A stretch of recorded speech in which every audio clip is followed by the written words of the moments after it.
Me acuerdo de Carmen, mi novia de Córdoba, la profesora. Al principio de nuestra relación, cuando la veía tan metida en sus cosas, tan dueña de su vida, eso me tiraba, me daban unas ganas locas de estar cerca, de buscarla. La llamaba, le mandaba mensajes, inventaba cualquier excusa para irme a Córdoba solo para verla. Pero honestamente, esto nunca lo conté antes, cuando ella me devolvía esa misma intensidad o me hablaba de planes a más largo plazo, como que algo adentro mío se frenaba. No era que no la quisiera, o que no quisiera lo que teníamos. Era una sensación rara, como si algo se me escapara de las manos. Sentía que esa intensidad, que esa cercanía, me iba a pedir algo que yo, en ese momento, no sabía dar. Me generaba una incomodidad tremenda, una presión que no sabía manejar, y mi reacción, casi sin pensarlo, era siempre la misma, alejarme un poco. En ese momento, yo no sabía ponerle nombre a esa sensación. Solo sabía que necesitaba un poco de aire, un espacio para mí. Y por supuesto, esto no se lo decía a ella. Simplemente, me retiraba, esperando que de alguna manera lo entendiera sin que yo tuviera que explicar. Lo que te voy a contar ahora es el porqué de esa retirada, de ese desaparecer sin aviso, algo que muchos hombres como yo han sentido pero nunca, hasta hoy, se han atrevido a explicar. Y estoy casi seguro de que, si me estás escuchando, alguna vez viviste algo parecido. ¿Cuántas veces te pasó que un hombre parecía estar realmente interesado, que te buscaba, que te llenaba de atenciones, y de repente, cuando vos correspondías, cuando mostrabas esa misma energía, él simplemente se alejaba? Sin una pelea, sin una explicación, sin darte una pista de lo que había pasado. Como si de golpe, el interés se hubiera evaporado. Es una sensación horrible, lo sé. Porque uno empieza a preguntarse, ¿qué hice mal? ¿Será que me pasé de rosca? ¿Fui demasiado directa, demasiado disponible? ¿O es que él, en el fondo, no me quería tanto como parecía? Y lo más probable es que tu conclusión fuera que él no era serio, que no quería nada en serio, que estaba jugando. Y ahí es donde yo quiero entrar. Porque yo fui ese hombre. Yo me alejé, yo me retraía, yo generaba esa confusión. No por mala voluntad, no por querer jugar con nadie, sino porque no tenía las herramientas para manejar lo que se activaba dentro de mí cuando la relación pasaba de la conquista a la estabilidad. ¿Cuántas de ustedes se han preguntado, qué tengo que hacer para que se quede? ¿Alejarme más o acercarme más, sin encontrar una respuesta clara? Créanme, conozco esa sensación por dentro. Conozco lo que nos pasa a los hombres de mi generación cuando la cercanía se vuelve una presión, cuando el compromiso emocional empieza a sentirse como una pérdida de control. He estado ahí. Y sé que lo que una mujer interpreta desde afuera casi siempre es muy diferente de lo que realmente estamos viviendo por dentro. Miren, a nosotros nos criaron en una época donde ser hombre significaba muchas cosas, pero casi ninguna de ellas incluía hablar de lo que uno sentía. La fortaleza masculina, al menos para los de mi generación, se medía por la independencia, por la capacidad de resolver problemas en silencio y por ser el sostén sin mostrar una sola fisura. Nos enseñaron que un hombre hecho y derecho no dudaba, no mostraba miedos, y mucho menos se permitía depender emocionalmente de nadie. La vulnerabilidad, la necesidad de una conexión profunda, todo eso era visto como una debilidad, algo que había que esconder, incluso de uno mismo. Nuestro valor, la medida de lo que éramos, estaba en nuestra autonomía, en tener el control de nuestra vida y de nuestras emociones. Y es por eso que, inconscientemente, la intimidad profunda, el compromiso emocional, se empezaba a sentir como una amenaza. Era una sensación extraña, como si al abrirme por completo, al unirme de verdad a otra persona, fuera a perder una parte de mí. Como si esa fusión significara diluir mi identidad, perder el control sobre mi propio mundo. No era un pensamiento consciente, sino una alarma que se encendía sola. Por eso, la etapa de la conquista, del cortejo, era tan importante para nosotros. Era ahí donde reafirmábamos nuestra valía, donde nos sentíamos hombres al ganar la atención de una mujer. El desafío, la búsqueda, nos daba una validación que, una vez que la relación se volvía estable, ya no sentíamos de la misma manera. Y es por todo esto, créanme, que cuando vos sentías que él se alejaba sin razón, que esa persona que te buscaba con tanta intensidad de repente retrocedía, no era que vos hubieras hecho algo mal. No era que no fuera suficiente. Era que, sin darte cuenta, habías activado esa alarma interna, ese miedo profundo a la pérdida de autonomía que a muchos hombres de mi generación nos costaba, y nos sigue costando, manejar. Lo que para vos era un paso natural hacia la cercanía, para él, en su interior, se disparaba como una señal de peligro, de que esa libertad que tanto valorábamos estaba en riesgo. Y entonces, la reacción automática era poner distancia, buscar ese aire que yo mismo necesitaba con Carmen, sin saber explicarlo. Comprendo que esto no justifica el daño, pero quizás te ayude a entender que aquello que parecía inexplicable, aquella confusión que te generó tanta frustración, tenía una lógica, aunque fuera una lógica masculina que nunca nadie se atrevió a contarte. Mira, para un hombre de mi generación, la intimidad profunda, esa conexión total, a veces se sentía como si una jaula invisible se fuera cerrando a nuestro alrededor. No es que no quisiéramos formar unos otros con ustedes, claro que sí. Pero había un miedo, muchas veces inconsciente, a perder nuestro yo en el camino.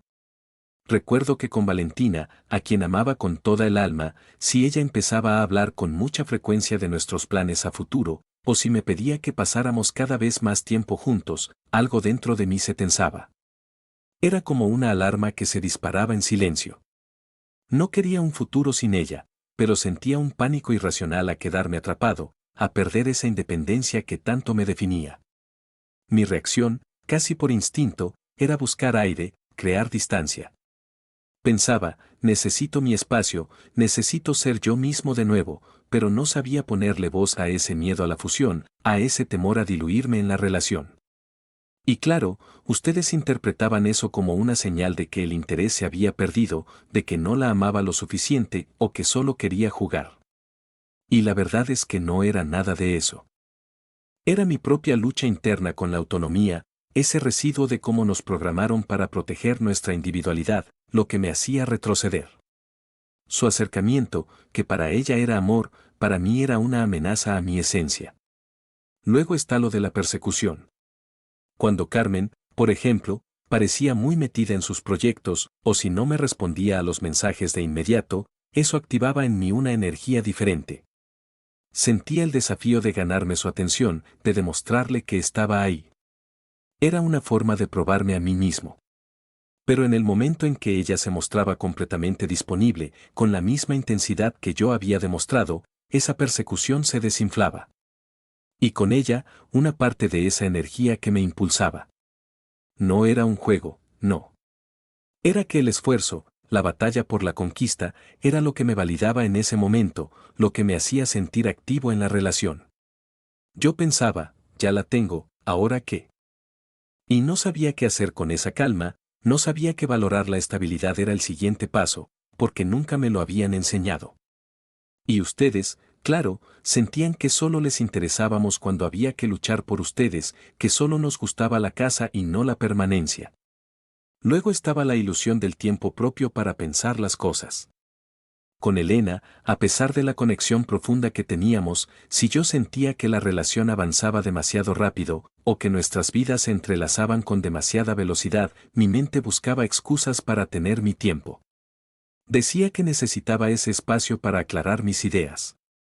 Pero en el fondo, lo que realmente buscaba era aliviar la presión, volver a sentir que tenía el control sobre mi mundo. Creía que con decir necesito un poco de aire, ella entendería que era algo mío. Y que yo volvería cuando me sintiera mejor, sin darme cuenta de que para ella eso era como si estuviera dudando de la relación, como si algo anduviera mal entre nosotros. Y ahí es donde la ausencia, el extrañar, se volvía un catalizador. Fue después de que Valentina se fue, en esos 2 años de soledad, que empecé a entender lo que era realmente su presencia. Cuando la tenía al lado, muchas veces la daba por sentada. No me daba cuenta de lo que me aportaba su compañía hasta que el vacío me obligó a sentirlo. Es una verdad incómoda, lo sé. Pero yo necesité extrañar para valorar de verdad lo que había perdido. Pensaba, qué tonto fui, la tenía y no la veía. Y esa revelación solo me llegó con la distancia. Para ustedes, claro, esto significaba que solo las quería cuando se iban, que las daba por sentadas, que jugaba con sus sentimientos. Finalmente, estaba la autonomía como refugio frente a la fusión. Incluso con Elena, había momentos en los que necesitaba retirarme, volver a sentirme como Alejandro, separado de la pareja. No era culpa de ella, era un patrón de toda mi vida, de mantener límites emocionales muy marcados, casi como una armadura. Pensaba, si me entrego por completo, ¿qué va a quedar de mí? No era un rechazo a ella, para nada. Era una necesidad profunda de volver a mi centro, a mi identidad, que no sabía cómo comunicar de otra manera que no fuera alejándome. Y claro, ustedes lo sentían como un rechazo, como que no quería estar cerca, como si me estuviera distanciando emocionalmente. Todo esto, créanme, no es una excusa. Es la confesión de un hombre que, como muchos de mi generación, se movía entre la necesidad de conexión y un miedo ancestral a perderse en ella. Un baile torpe, silencioso, que generaba confusión y dolor, pero que rara vez era malicia. Era, simplemente, la forma en que habíamos aprendido a vivir, sin las herramientas para hacerlo de otra manera. Y fue con Elena, la empresaria de Montevideo, con quien tuve ese momento que me hizo ver las cosas de otra manera.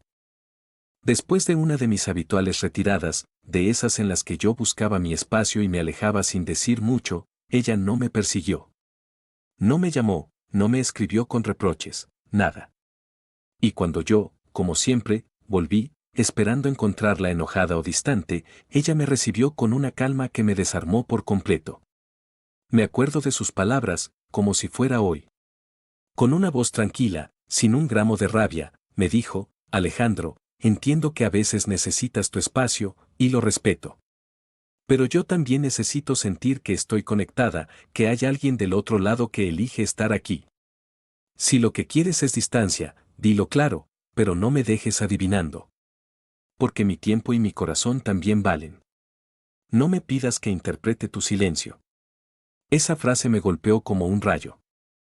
En ese instante, y te juro que es la primera vez que lo sentí con tanta claridad, me di cuenta de que mi comportamiento automático de retirarme, ese que yo creía que me protegía de la fusión o de perder mi libertad, en realidad estaba dañando a la persona que amaba. Estaba poniendo en riesgo la conexión que yo mismo, en el fondo, tanto deseaba. Comprendí que mi miedo a la intimidad profunda, ese que arrastraba desde mi crianza, no estaba construyendo puentes, sino muros invisibles. El silencio, por primera vez, se me presentó como una forma de violencia pasiva, no como una solución. Y ahí decidí que tenía que aprender a manejar esa necesidad de espacio de una manera distinta.